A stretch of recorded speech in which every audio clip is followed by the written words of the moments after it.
Good afternoon. Oh, it's not afternoon yet. Good morning, It's Denzel. good morning. How are Let's play the game. Where in the world is Denzel? Where in the world you? is Denzel? Three guesses. Three guesses. Uh, what is that? What is it? Two Mineral truths and a something? lie. Or two truths and a lie. We do that one. Okay, Uh, so what are your two truths and what's your lie? um, I am in a very accepting state, the most accepting state in the union. Okay. Um, I am three time zones away from Okay. where you are, and I think I just messed that up. Oh no, did you tell two lies? You lied. Two I lies just and the told truth. you Okay, what's your lies. truth then? What's the truth? Beto O'Rourke is running for governor. Well, thank you for joining us remotely. And by joining us, I mean thank you for logging on remotely because we are us. So thank you. All right. It is a Thursday, but I'm feeling Monday energy, and that is okay because Mondays are great too. They're just another day. I call them Monyays when I need Oh to get the yeah. extra Monyays. And for anyone who's doubting that, she does. And Friday. So That's right. we get 2 yays a week. Yay. But I'm excited. I'm thankfully I am actually in Austin, Texas. I flew in last evening and I'll be flying back to Columbus tomorrow. Came down to do some additional work, so with the Pride Fund to talk about LGBTQ representation in business and in venture and why it's critical and important. Hmm. It's been really great so far being down here in Texas because normally when I do travel back to Texas as of recent, I try to make statements where and when I can. Uh-huh. And so I've been walking around in the city today. People are seeing how I'm supporting Black trans lives. Of Mm, course, I believe you have a space and a platform to share a message, and if you can, you should. So I'm yeah. excited to do that here in this ever so confused state of Texas. Yeah. Along with your shirt, I can't help but notice what a lovely necklace. Why, thank you. Oh, This is my oh, oh, oh oh, look at what? that. Oh, What's my name? look at that. Oh, Ooh, what do you know? So hmm. what is this beautiful jewelry we're rocking?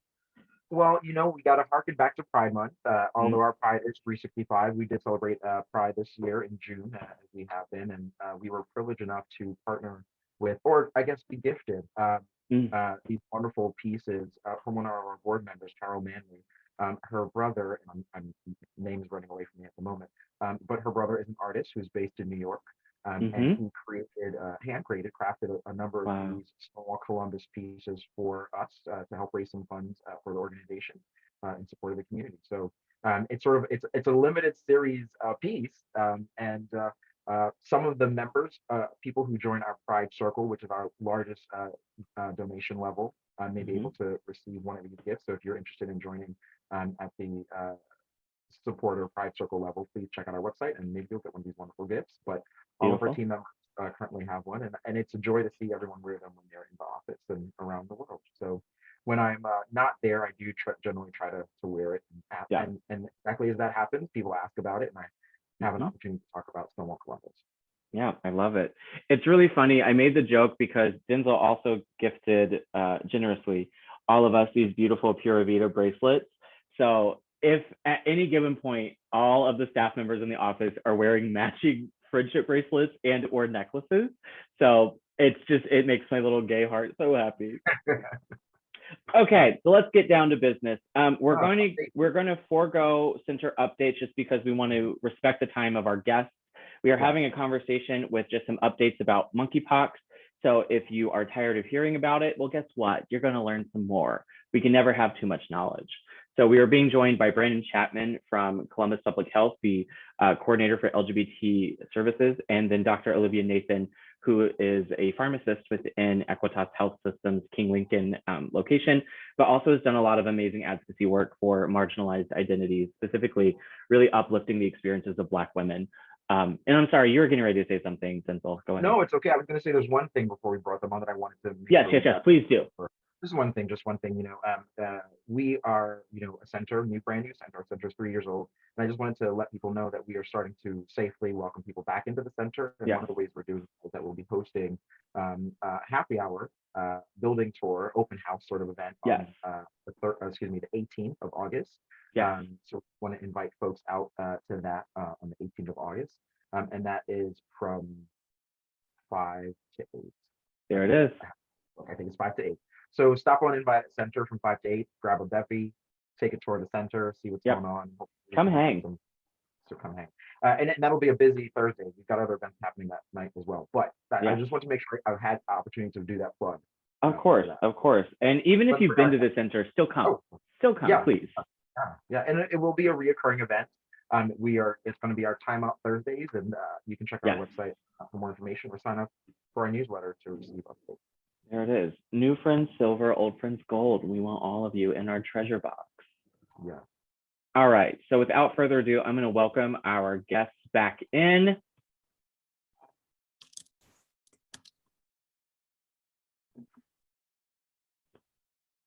Welcome, Brandon. Hello. Thank you for joining us. And thank you, Dr. Nathan. Thank you, Olivia, for joining us as well. So I want to give you an opportunity. Go ahead and say your name, pronouns, and your role. I tried to get that, but also I think I might have messed them up. So I would much rather. Brandon's having a hard time hearing. Brandon's having an issue. Can you hear me, Olivia? Yes. Okay, I great. can hear you. Great. Oh, there you are. So if you could do name, pronouns, and then the role within your organization, please. Just make sure I am accurately capturing the work that you're doing. Yeah, I can start us off. Thank you. So my name is Olivia Nathan. I utilize she, her pronouns. I am currently the Community Engagement Pharmacist at Equitas Health. And that looks like a lot of different things, but right now that has been on the front lines of now the second pandemic that we have experienced in our community, and really being on the front lines of vaccination uptake, making sure that we get community clinics up and running. And then I'm also in school getting my master's in public health at Ohio State. And so that intersection of like pharmacy and public health is really, really close to me, near and dear to my heart. And so thank you so much for having me today. Oh my gosh. Thank you for being here. Thank you so much. Brandon? Good afternoon. My name is Brandon Chapman. I am the LGBTQ Health Program Manager at Columbus Public Health. And so I am pleased to be here with Dr. Nathan and the rest of my Stonewall colleagues to provide any information for you on monkeypox. Beautiful. Thank you both. So let's get right into it. So in the simplest of terms, can someone define what monkeypox is? I think there's been some confusion in the zeitgeist, some like calling it a version of smallpox, some people comparing it to chickenpox. And I think that's just the word pox is what is happening, which is, I think, a little bit confusing. So if you could demystify it for us, please. Sure. So the way I've been explaining it to folks, it's really just a less lethal relative of smallpox. So the family of viruses is called the orthopox virus family. And so smallpox falls within that family as well as monkeypox. It's called that because scientists in Denmark some time ago saw this virus in monkeys. But right now the transmission, so it's zoonotic, so going from animals to humans. What we really need to be worried about is not monkeys, but rodents in terms of actual transmission. So that's kind of like the long of the short of what monkeypox actually is. Awesome. Thank you so much. Brandon, did you have something to add to that definition? Sure. It is a virus that is spread from skin, close contact and skin to skin, intimate contact, and that could be through kissing and contact with sheets and towels. And it's also, while it is really contracted through sexual activity, it's very important that we are educating the community to let them know that this is not an STI. Great, thank you, thank you. And we're going to talk a little bit more in this conversation about some other kind of things, at least that I've heard in the zeitgeist of other ways to transmit the virus. So, and also if I'm saying transmit the virus, is that accurate? Or is there another way that we should be talking about transmission? That's accurate. Okay, beautiful. Thank you. Thank you. So Brandon, you touched on how it is primarily transmitted. Some questions that folks have had is access to public restrooms. Is that another access point? Is that something folks should have on their radar in terms of, like, I don't know, disinfecting the restrooms before they use them? What are either of your thoughts? We have been telling individuals in public health to still to utilize the same practices that we're utilizing in COVID-19. Great. And that is still when we're touching door handles, washing our hands. And so we are still advising individuals to utilize that same community hygiene as well. Okay. And I think that because of being in a pandemic now for almost 3 years, we've let our guards down with that. And so that is just lit practice that we should be doing. Thank you. Thank you. Yeah, I totally agree with that. When you think about varying degrees of contamination, just of other things, not even monkeypox, you want to be cautious in public restrooms that have really high touch points, toilet seats, surfaces, because monkeypox can live on surfaces. And so if you go back on a surface that was contaminated, that definitely is a touch point for transmission. But to Brandon's point, monkeypox is really easily killed. So a Lysol wipe, it doesn't take anything beautiful. super, super strong to get rid of this virus. And so something that I also want to point out, that it's not anything special that we need to kill monkeypox. So when you're utilizing cleaning supplies and things like that, which you've been using, is totally fine. Beautiful. Thank you for that clarification. And then I don't want to take up all the airtime. So if Denzel, if you have some questions, want to make sure that I'm giving space for that and not overpowering. No, I mean, I think you're setting it up appropriately. I think I've got probably some emotional sort of non-technical questions to talk about. So I want to make sure we get through this critical portion for you. Beautiful. Thank you. So if someone is suspecting that they have monkeypox, what are some of the symptoms and what should their plan of action should be if they suspect they've been exposed? So monkeypox really starts out with flu-like symptoms and then followed by any type of rashes and or sores. So when if that has started out, it's very good to be in contact with your medical provider at the first step when we're getting the flu-like symptoms, because again, we are battling COVID-19 as well now with the monkeypox, and so it's good to have that conversation with a medical provider that if you have one, and or call your local FQHC or our public health line at 645-774, so that we can, so there's going to be some monitoring of the symptoms there. And then you also can get, if there's a rash or a sore develops, then you can also make an appointment with your provider to get that that swab. And it is a swab, it's not a blood draw, that where they will swab the lesion or in there, that sore, and so that offers further testing to do that. And then you can be into contact with your provider with the best course of medical treatment that it is for you. Dr. Nathan? Yeah, I would say advocating for yourself is so crucial. So I've heard a lot of folks who went to their doctor months ago and they were told, those are mosquito bites, or you have nothing to worry about. And there's a lot of mimicking side effects with COVID. And so they were just told to go home. There's so much bureaucracy and red tape around the testing. So it's not like you can go to a LabCorp or like a Quest Diagnostics to get these tests originally. So because of all the paperwork doctors had to fill out to get these tests, they were just sending people away.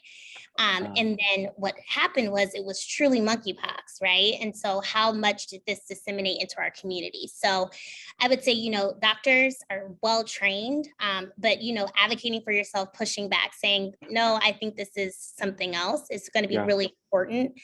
And then the clinical presentation, once you have symptoms, so fever, rash, or fever, chills, things like that, the lesions are very specific. So they're really well circumcised. They tend to have pus in them, and they're kind of deep seated. So they don't look like a lesion that you probably would have had before. So I would look at those pimple-like lesions. I'm a little bit closer, not to incite any fear, but just to say, we want to make sure that we're honing in on this because, if you don't advocate for yourself, you may not get the diagnosis that is true to your situation. Yeah. And just, this is kind of a tangent, I guess, but when we're talking about folks advocating for themselves, we've talked about this a bit in our patient empowerment series with Equitas Health Institute, but from either of your perspectives, what does that look like? What are some common phrases that folks can put into their toolbox whenever they're having these conversations? Because oftentimes that power difference of like doctor versus patients can feel very intimidating. So what is a quick phrase or a quick procedure that folks can advocate for themselves? I don't know if I have any phrases. Okay. Brandon, do you? I don't know if I You have think any it- phrases of really being very transparent with your doctor and how you are feeling. Okay. This, it's not normal for knowing yourself and your body. And so if I was to get the flu, now that's not normal for me because Sure. I know my body. And so having that conversation, or when they say, be very transparent about where we know that you probably could have came in contact with monkeypox at. Yeah. And that's just having a doctor that has that that understands cultural competency and humility as well. And that's coming from a place of non-judgment. So if you've been somewhere, if you've done something, and say it is possible, that this can happen. And so then you can now have a real conversation of what now to how we're going to diagnose, monitor, care, and treat those symptoms. So being very upfront and with the doctor and being real with yourself as a patient. Yeah. And so not being in denial. And so we know how that this, you can contract this virus, being very real about what you've done and having those conversations with yourself that you can get the medical provider, and also being real about the people who you've come in contact with so they can also seek the care as well. I think that really there's a lot of this is that in our community, there is a lot of stigma behind it. And so this feels so real that we're going back into the 90s. And so our job as public health officials is to reduce that stigma and to have trust in you that we can, that, there is no stigma into it. We're going to protect your lives into it. So I understand, as being a part of the community, of how that feels, the stigma of how it feels. COVID-19, I could be in my house, I can cough, but then monkeypox is something where you can see my outward appearance, and now it may become from a judgment, from a place from which you may think that I've done, or how I live my life, or what I may do for that. And so really being one, real with yourself, two, contacting those other individuals that you've had those phone contact with, and then having a real conversation with your medical provider about how or what this could be. Yeah. And it's so important, like even, myself, I've been seeing a lot of women who have sex with men, who have sex with men. Exactly. Would that be triaged in a conversation with your doctor, right? So being open about that. And, at a FQHC like Equitas Health, our providers, shameless plug, are very well trained to have those conversations and to uplift those safe spaces to really provide the whole person care that we're trying to provide, which is how you get better outcomes and how you have these conversations. So it definitely goes both ways. But to Brandon's point, I would say being open and honest, were you at Pride a couple months ago? Because we didn't have vaccines during that season. Where have you traveled? Things like that to help your provider kind of guide your risk is really important. Denzel, I saw you come off mute. Yeah, I did, and Brandon actually hit the word, and you all sort of went down the path in terms of in relation to stigma and what we're thinking about, and harkening it back to the 80s and sort of HIV AIDS beginning of that, and still, quite frankly, even today, how there's stigma around that. But I think the question I had, that Brandon, you started talking about a little bit, is what can we do as community members, as community leaders in spaces, help allay and reduce these notions of stigma. I think you said, Brandon, I think anyone, right, ultimately can be impacted by this virus. But are there things that we as community members can do to help sort of offset any sort of areas of stigma? I think also one thing that we have done is in collaboration with Equitas is that we really looked at the way that we are presenting the information out to the community and who it is targeting, and is not shaming anyone. But then creating an affirming environment for when you are coming to get that vaccination. And so there are a list of qualifications that that the CDC says that we have to administer under these guidelines. But however, as a provider, you don't need to tell me that when you come into the door, because Sure. you've made a conscious decision that this is what you've done, and then for you to be able to get that, I will say that in the upcoming weeks, you will see a lot of the messaging changing as kids are going back to school, and we're seeing an increase in children being able to get monkeypox. So those conversations are being had as far as the other vaccinations that are required for kids. How do we now put that in there, just to piggyback off of Denzel? And I'm going to use Denzel for excuse. Baby girls going into kindergarten. So there's a list of vaccinations that they have to have in school. And so that talk now is now including monkeypox as far as that vaccination as well. And so what we have done in public health, and Olivia probably can attest with me, is that we took a lot of our lessons in COVID, and that we applied it here into the communities. And so when people ask why is one specific community being able to get vaccination, it is because that is what the data showed us, that it was the most effective community, that was the most spread amongst that community. And so we really targeted to that community in vaccinations, and hoping protecting those communities. And so a lot of that was data, and every day that we're learning. And so with the authorization and with the current administration identifying this as a public health emergency, now there are dollars that will be earmarked toward really looking at this virus and having more research in that, so that everyone can get the most accurate information. I love that. It sounds like a little bit of in terms of notions of equity and ensuring that that's what we're looking at as the vaccinations are rolling out. Okay. Yes, And definitely in the lens of equity.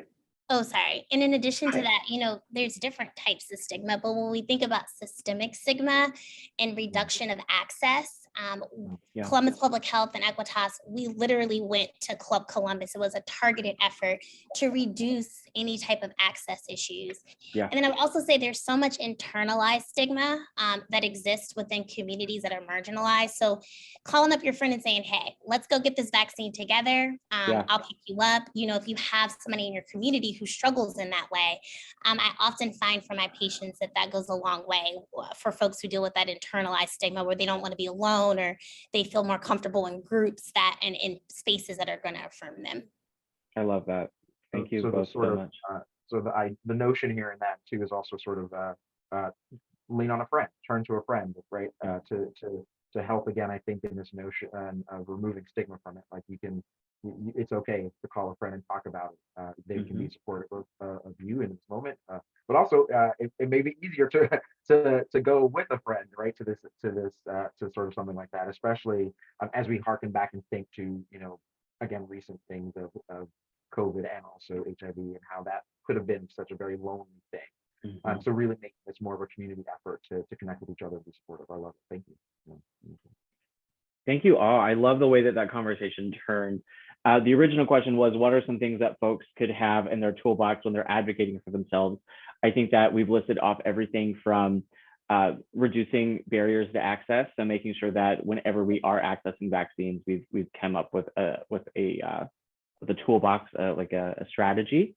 I think one thing that we often talk about when our patient empowerment series is if you are having an interaction with a healthcare provider who is dismissing or is saying, oh, that's not something you need to worry about. Something that we often talk about in that series is asking for documentation. So looking your provider in the eye and saying, I would like for you to document this, so that if it comes out later that it is something, I want it documented that you refuse to do additional testing at my request. So making sure that folks are being held accountable, and making sure that we're finding small ways to which we can harken back to accountability and say, they were supposed to document this, I requested it. So that is something that we often talk about, and something that can be applied not only for monkeypox, but for a number of things. So as you're advocating for yourself, ask and request documentation so that your requests are known. So we started touching base about COVID and how this is kind of a game plan that we are taking a page out of the COVID book when it comes to administration of vaccines.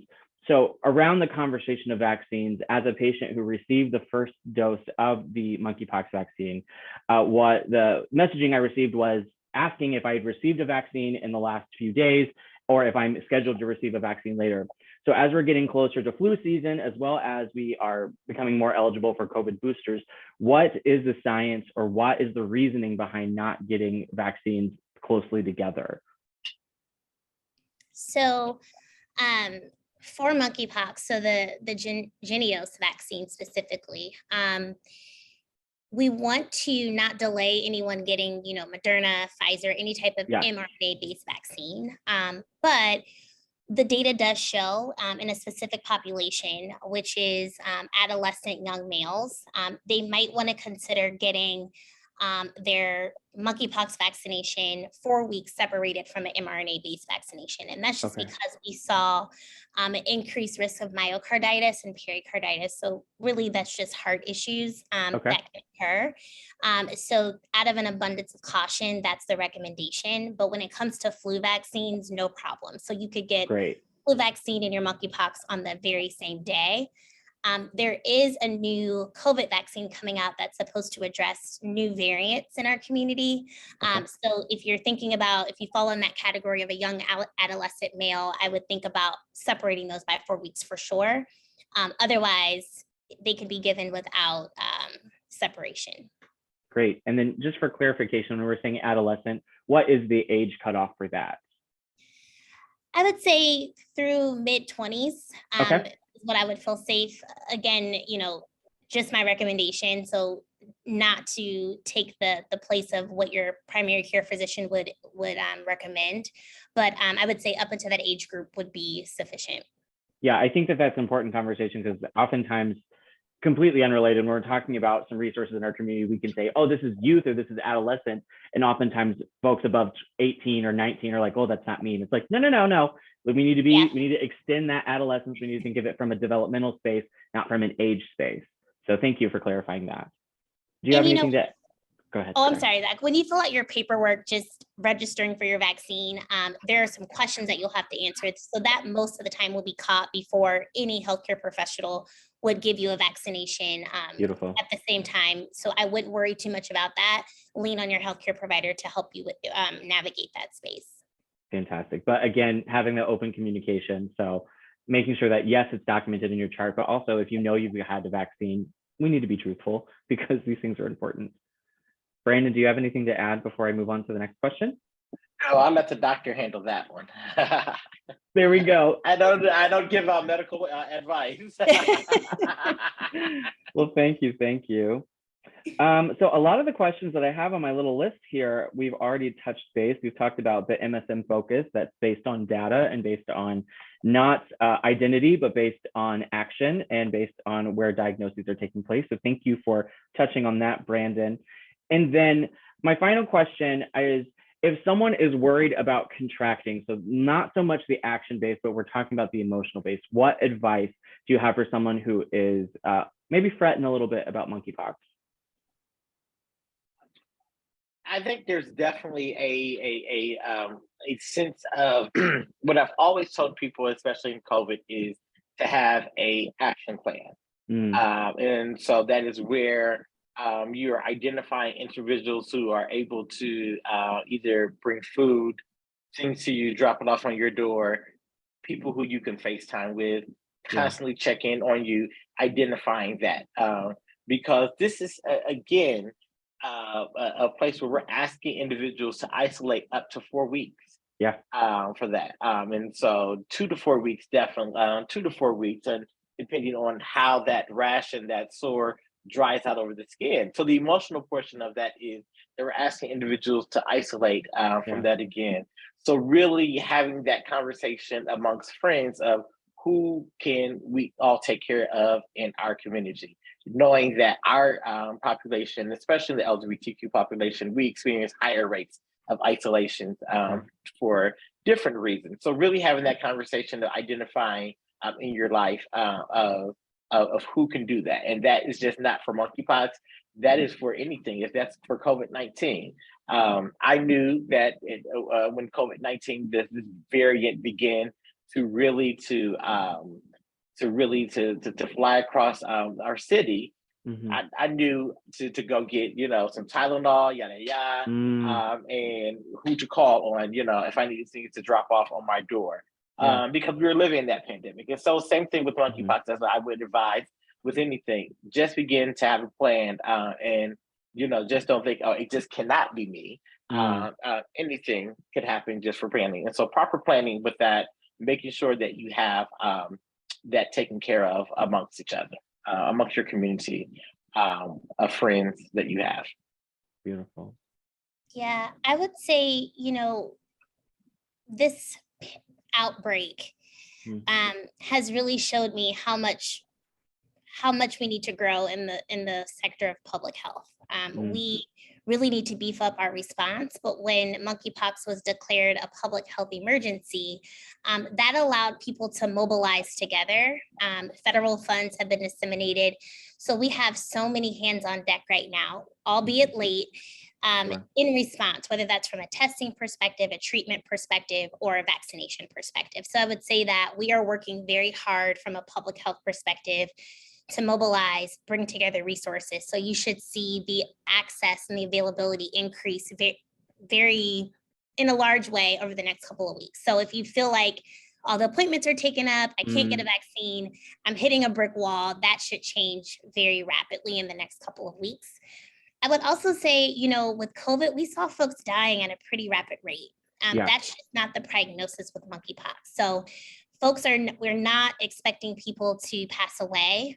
And that's mainly because right now it's contained in adult men who can really fight the virus.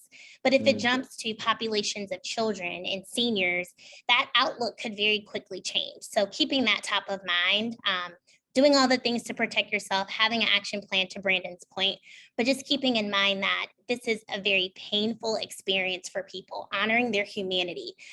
These lesions are not for play. They are very, very painful. And so making sure that you're uplifting folks who are going through this process and affirming them. Stigmatizing people because of disease is never okay. Yeah. Ever, 100%. ever, ever. And I 100% cannot stress that enough. You can get monkeypox regardless of your sexuality. So making sure that we're keeping that messaging at the forefront to make sure that people feel like this is not the end for me and they feel supported. And not to worry, there are so many resources. Brandon and I, we try to be visible in the community, but I get a lot of messages on Facebook, utilizing your resources, reaching out to people with really good information, Googling, TikTok, Instagram. There's so much false information out there. And so leaning into that, I would say, is not the way to go, but leaning into trusted sources with questions is going to be a game changer for those individuals. That's amazing. And as we are talking about resources, Denzel sent this in the chat earlier, and I want to uplift it. We have been trying to make sure that as there has been more trusted information coming out from the CDC, from Columbus Public Health, from Franklin County Public Health, from Equitas, we've tried to kind of funnel that into a page on our website. So if folks are looking for that, they can go to stonewallcolumbus.org/monkeypox. So we, again, are trying to make sure that we are staying in our lane. We are a community center, but we also want to make sure that as folks have questions, we are leaning on the folks that this is within their scope, which is why we have guests like Brandon and Dr. Olivia coming with us today, because these are the trusted folks within our community. As much as TikTok and Twitter can provide quite a bit of information, we want to make sure that we are trusting and leaning on actual fact sources. Dr. Nathan also put into the chat, you can also check out npx.equitashealth.com/vaccines for updates, as well as more information about vaccinations for monkeypox. So as we are wrapping up, does anyone have any final thoughts? I would just say right now so from a vaccination perspective, we have a clinic tonight actually at Stonewall. We do have some slots for walk-ins available. So if you have need and would like to walk in, the clinic is from 4 to 6. So if you get there a little bit early, we should be able to accommodate you. We also have clinics next week at both our King Lincoln location and Short North location. We're working with Columbus Public Health at Club Columbus tomorrow. So a lot of different information, but there are resources out there. we've tried not to market it so widely. I think that's both a gift and a curse. So Sure. calling, making sure that you get the information that you need. There are resources out there. And I would say Columbus Public Health, Equitas, and Stonewall, such a great place to start. And I'm sure you can get whatever questions you have answered. And I would be remiss to not uplift. Brandon put into the chat. You can also check out columbus.gov/monkeypox for the latest updates from Columbus Public Health. Brandon, what are your final thoughts? It's so much that's going right through my head. However, I just want to everyone to protect yourselves and be the advocate for yourselves.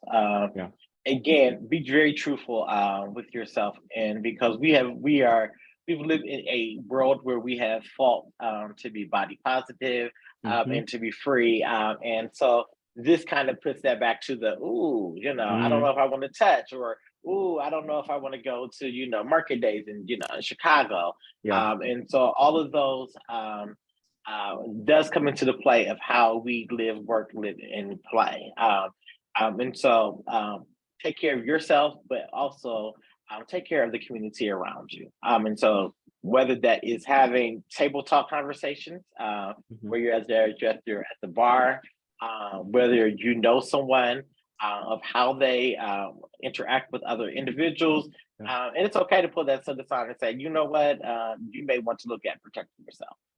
And I've had to have those conversations with individuals. Sure. And as let me go off of my non-professional, it's no shade, it's no tea, I just want everybody to be safe. So and everybody around me to be safe. I mean, so having those conversations with friends, those real conversations with them, and if it is that I'll go with you. I'll go with you. I'll sit with you. Through this. So yeah, just being able to protect yourself and the community around you is really important during this time. I think that's great, and I think we talked early on in this conversation that some of the precautions and the recommendations that we were really diligent about at the beginning of COVID, we've kind of become lax on. Wiping down those high touch surfaces with a disinfectant doesn't have to be a crazy disinfectant from what we've learned today. It can just be the Lysol wipes you already have. So wiping down high touch surfaces and wash your hands.